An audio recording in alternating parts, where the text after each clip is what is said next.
country, 'tis of thee, sweet land of liberty, of thee I sing. And where my fathers died, land of the pilgrims thrive, from every mountainside, let freedom. We're going to get started because we've got our guests have to leave. Our guest speakers have to leave early today, and our commissioner for ADVA has to leave early today. So we're gonna get right started today.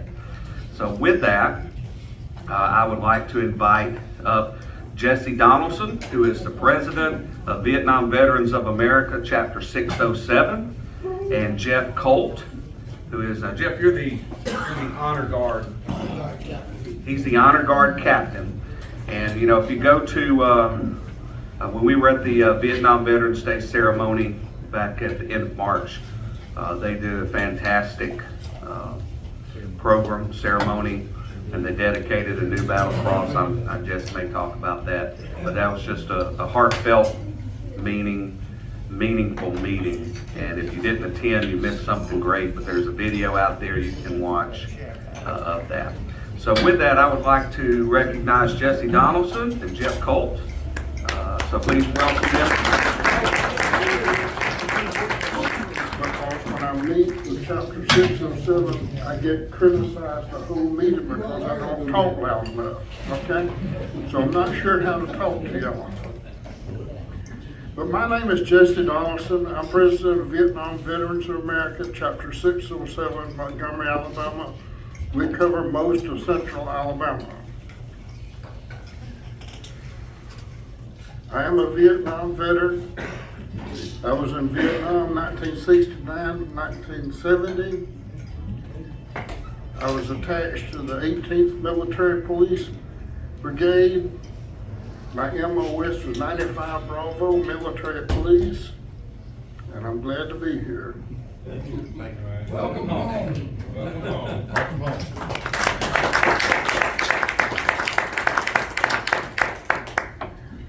By the late 1970s, Vietnam veterans were beginning to encounter lots of health problems and other problems as a result of Vietnam. And we were getting very little attention from the Veterans Administration or from Congress or anybody else, and we were suffering as a result. In January of 1978, a group of Vietnam veterans met in Washington, D.C. with the idea of forming a new veterans organization devoted to Vietnam veterans. They did so, and by 1979, the membership was only about 42,000. Due to the numbers and the fact that that did not catch Congress's attention, they were ignored, totally ignored by the Congress and the VA. In the late 1980s, with the return of the POWs from Vietnam and the erection of the Vietnam Wall in Washington, D.C., suddenly the nation's attention turned to Vietnam veterans.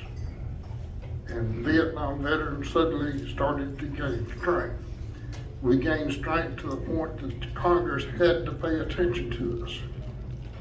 After all, if you don't have the numbers, they will totally ignore you. We continued to gain strength. By 1986, Vietnam Veterans of America was strong enough and had done enough for Vietnam veterans that Congress granted a charter for the Vietnam Veterans of America. The Vietnam Veterans of America is the only Vietnam veterans group that's chartered by Congress. Today, Vietnam Veterans of America has over 92,000 members. We're financially strong, and we're actually actively recruiting. We do many ceremonies around. We actually go out and do memorial ceremonies for deceased veterans. On May 19th, we will be doing a memorial ceremony near Otogoville for a young man that lost his life in Vietnam. He has no immediate family members around. His history is very sad, and he never received the proper recognition back when he died. He served with an artillery unit in Vietnam and died as a result of hostile action there. But I want to tell you too, we're not going to take up your time, but I want to tell you too, I see several Vietnam veterans in the audience. I see several of our guys, even you're guilty of, I know, that are 607 members. If you're not a 607 and you're a Vietnam veteran, and I'm not talking about just the people that served boots on the ground in Vietnam. If you served on the ground in Vietnam from 1955 to 1975, you're eligible to become a member of Vietnam Veterans of America. If you served active duty from 1965 to 1975 for more than 180 days of continuous active duty for purposes other than training, you're eligible to become a member of Chapter 607. And I would ask you to consider doing so. It'll take a DD-214, fill out an application, and this is the neat thing. I want to tell you what they think about Vietnam veterans. It will cost you a whole $50 for a lifetime membership. Now, what does that tell you that they think about our lifetime?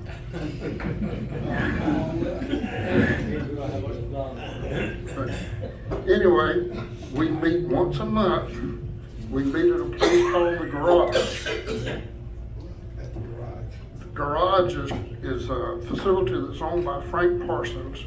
If everybody knows where the Honey Baked Ham is off of Southern Boulevard, it's directly behind Honey Baked Ham. It used to be an old Russell manufacturing sewing plant. But You said bring your weapon. we got the weapons already there.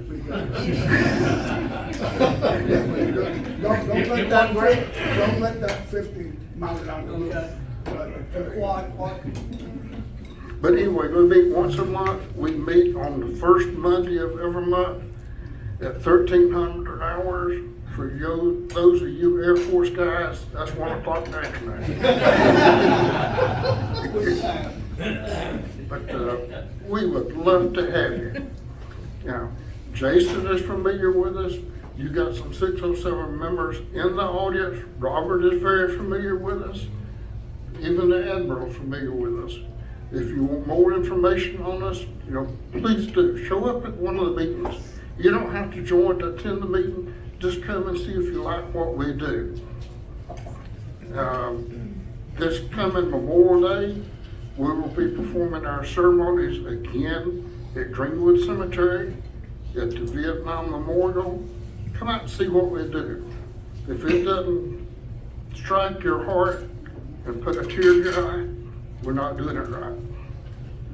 I'm going to turn this over to Geoff Colt. First of all, I want to thank you for inviting us to come here and address you people. I too am a Vietnam veteran. I served in 67, 68.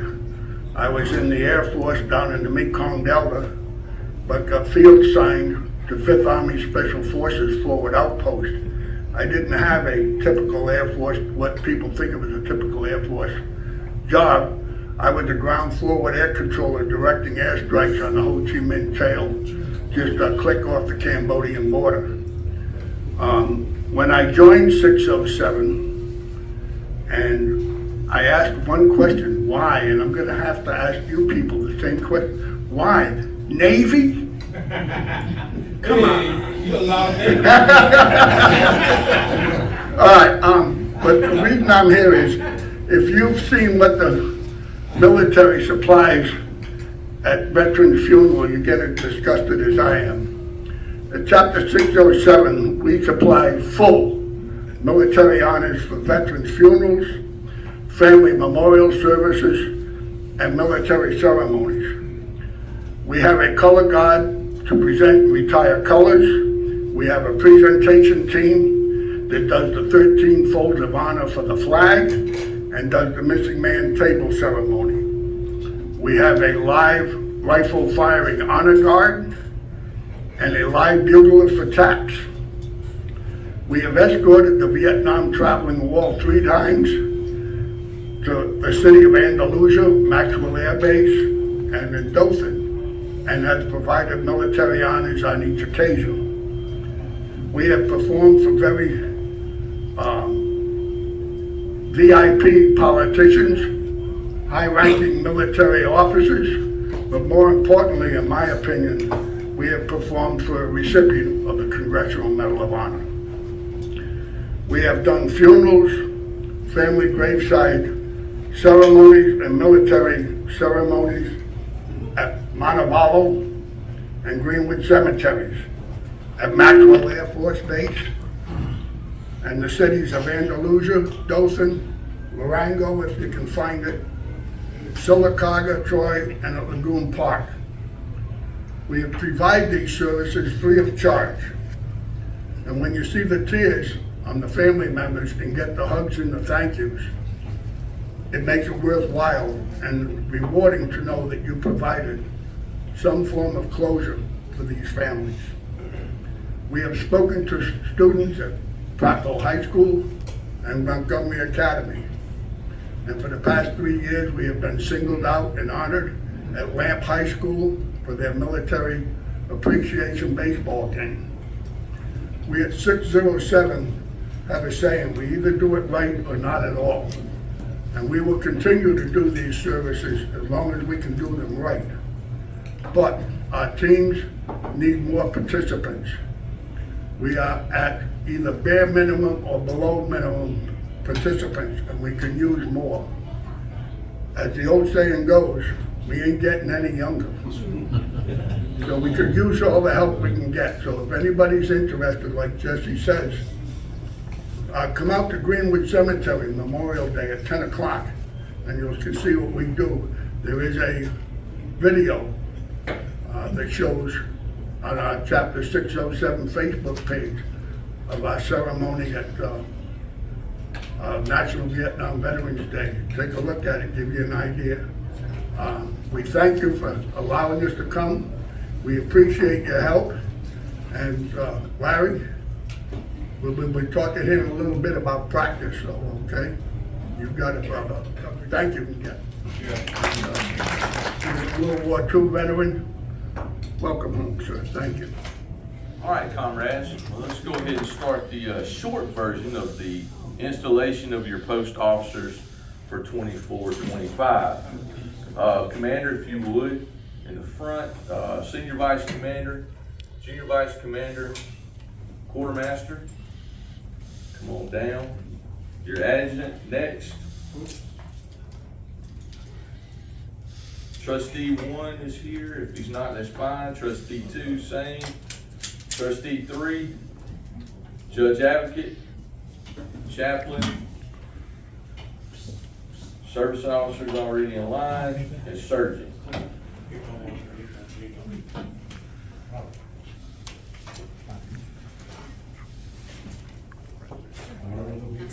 You would, comrades, put your left hand on the right shoulder and raise your right hand and repeat after me. I'm sorry. Okay. Everybody good? All right. Left hand on the right shoulder. All right, comrades.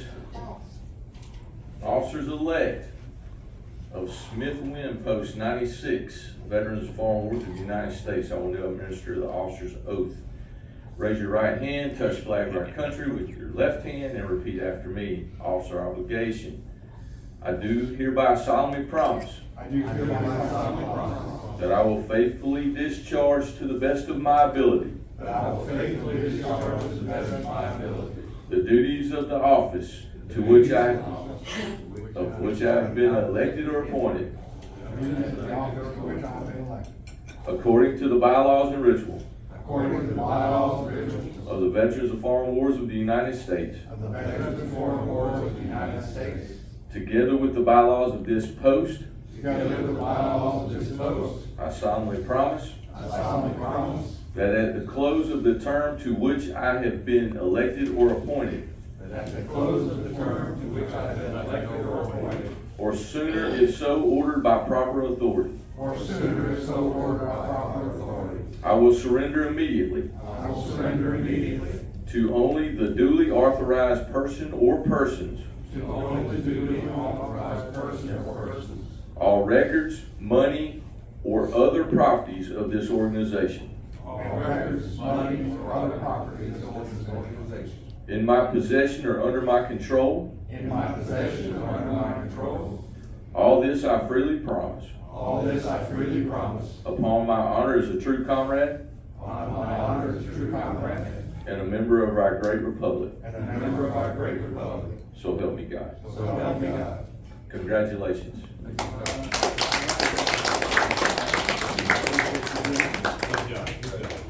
I'm down the line. Congratulations. This will be my last tenure.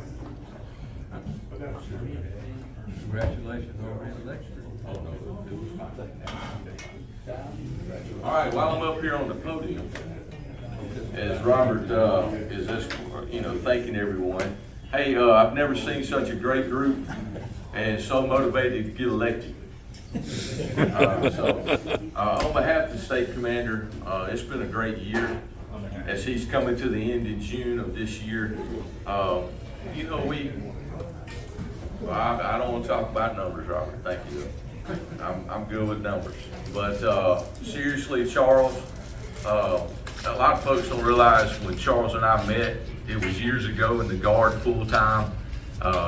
Didn't know him then, but showed up at their state headquarters, got suspended in 2017. I was fortunate enough, or I should say unfortunate enough, to be put on a committee with Charles to help straighten that thing out.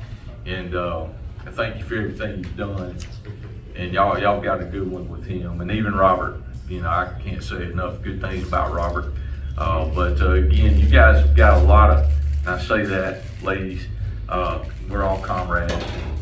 You've got a lot of folks in here that are stepping up, and it means a lot. And it's not just about a lunch, which is great, but y'all done some great things. And I think Costco and some of the things you've got planned in the area are great. Don't forget your National Guard folks over there off of Congress Dixon Drive. You've got adopted units and things like that, and those kids, military Kids Month, that's big. And I know y'all are linked in pretty heavy with Maxwell Air Force Base and Gunner. So if there's anything we can do from you from the state side, just reach out to me. I'm right down the road, maybe a mile and a half from here. Y'all more welcome to come by anytime. So thank y'all very much. Colonel Smith, I guess he had to leave early. He brought something just to display. This was an engraved box that was presented to the Veterans of Foreign Wars Post 96 in honor of your dedication and support to the Bennett battalion. Earned not issued. This was 10 April 2009. Army Strong, Start Strong, awarded to outstanding achievement or for outstanding achievement and service. So it was something the post was awarded back in the day, back in 2009, for our support of their program down there. So I'll make sure Ed gets that back.